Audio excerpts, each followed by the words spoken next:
Good morning student, welcome to your online classes for class 7 GK. Today we are going to read our 6th chapter. First is the cutting down of forest on a large scale to clear land for commercial purpose. जब हम बहुत बड़े एक large scale पर forest को cut करते हैं ताकि हम अपने कमर्शियल पर्पस को पूरा कर सकें तो उसे हम डिफॉरेस्टेशन कहते हैं. The change in weather pattern, rapid glacier meltdown, extreme temperature, flood and drought are all causes by the climatic change.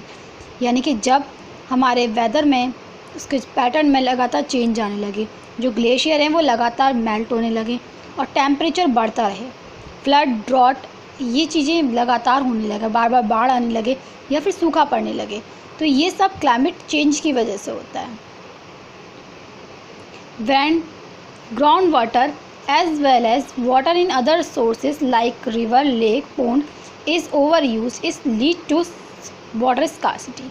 जब ग्राउंड वाटर को, कुएं के पानी को या फिर और कहीं ऐसी जगह पे जहाँ पे हमारे रिसोर्सेज हैं जैसे कि रिवर है, लेक है, पोंड है, इन सभी का पानी को हम क्या करें, ज़्यादा यूज़ करने लगे, वाटर को ओवर यूज़ करने लगे, ज़रूरत से ज़्यादा इस्तेमाल करने लगे, तो इसकी वजह से वाटर स्कार्सिटी रहेगी, इनकी पानी की कमी होने लगेगी.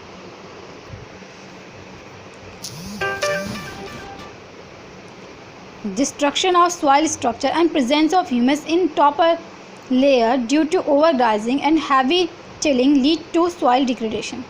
यानी कि जो हमारी सॉइल है उसका लगातार उस पर ओवरग्राजिंग होने लगे या फिर जो उसके अंदर ह्यूमस मौजूद है, जो उसके अंदर नमी है, जो उसके अंदर मिनरल्स हैं, उन्हें ख़त्म किया जाने लगे.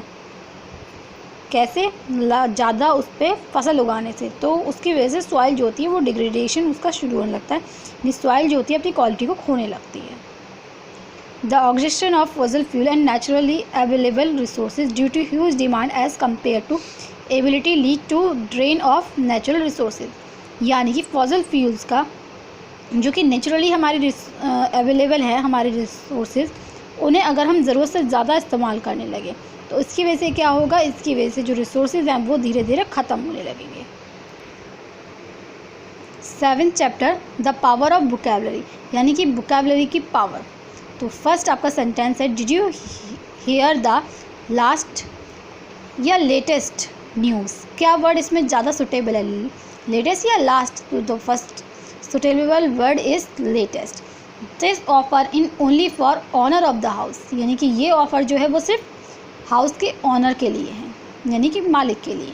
Late us rest once we finish painting this well wall, यानी कि हम जो है एक बार इस पेंटिंग को ख़त्म कर दें वॉल की, उसके बाद रेस्ट करेंगे. My brother is the head of the advertising agency of in New York. मेरा भाई जो है वो न्यूयॉर्क की एक एडवर्टाइजिंग एजेंसी का हेड है.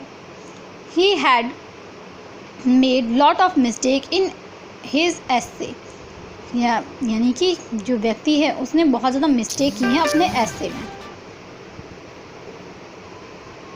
Scuba diving can be dangerous if you are not properly train for it. Scuba diving जो है वो आपके लिए ख़तरनाक हो सकती है अगर आप उसके लिए प्रॉपरली ट्रेन नहीं हैं. The beach is always crowded during the summer month. जो बीच यानी समुद्र का किनारा है, यहाँ पे बहुत भीड़ रहती है गर्मियों के समय में.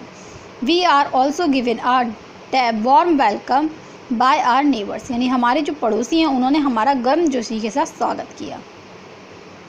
We all have agreed to make the most of the family get together evening. हम सभी जो हैं एग्री हो चुके हैं इस बात के लिए कि हम जो है फैमिली गेट टुगेदर करेंगे शाम के टाइम में. I really appreciate you cooking dinner for us. मैं इस बात को बहुत अप्रिशिएट करता हूँ कि तुम मेरे लिए खाना बना रहे हो. तो हमने क्या किया, इन सभी जो हमारे पास फिलअप थे उन्हें सही तरीके से भरा, जो इसमें ज़्यादा सुटेबल वर्ड्स थे. 8th चैप्टर है हमारा award and honours. This award is bestowed with the distinct of race, occupation and position and is the highest civilian award of our country. यानी कि ये जो अवार्ड है वो हमारी कंट्री का हाईएस्ट सिविलियन अवार्ड है. सर्वश्रेष्ठ नागरिक को ये अवार्ड दिया जाता है. ये इस अवार्ड का नाम है Bharat Ratna. This is the highest award to the member of film fraternity for their extraordinary contribution in India cinema.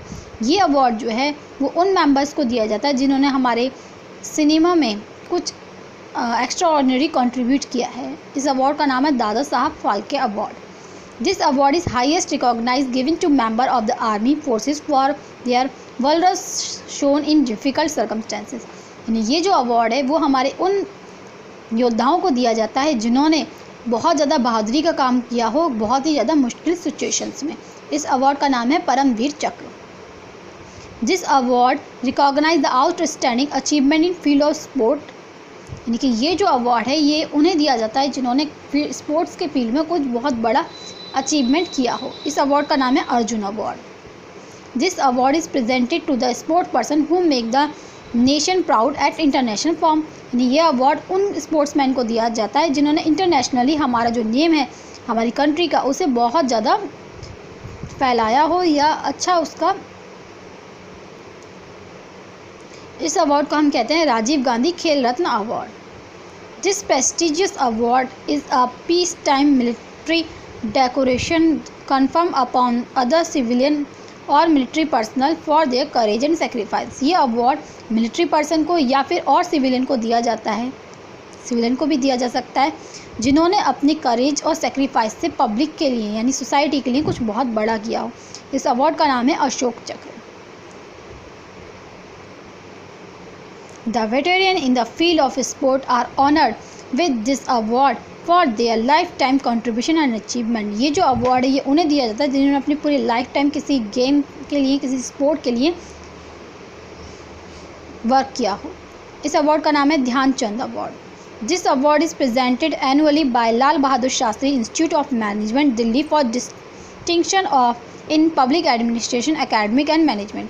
ये जो अवार्ड है ये लाल बहादुर शास्त्री इंस्टीट्यूट के द्वारा दिया जाता है और इस अवार्ड का नाम है Lal Bahadur Shastri national award. This honour contributions and work in field of multidisciplinary science in India. The first award was presented in 1958। यानी ये जो अवार्ड है ये उन्हें दिया जाता है जिन्होंने साइंस के फील्ड में कुछ अच्छा काम किया हो और ये अवार्ड पहली बार 1958 में दिया गया था। इस अवार्ड का नाम है शांति स्वरूप भटनागर प्राइज़।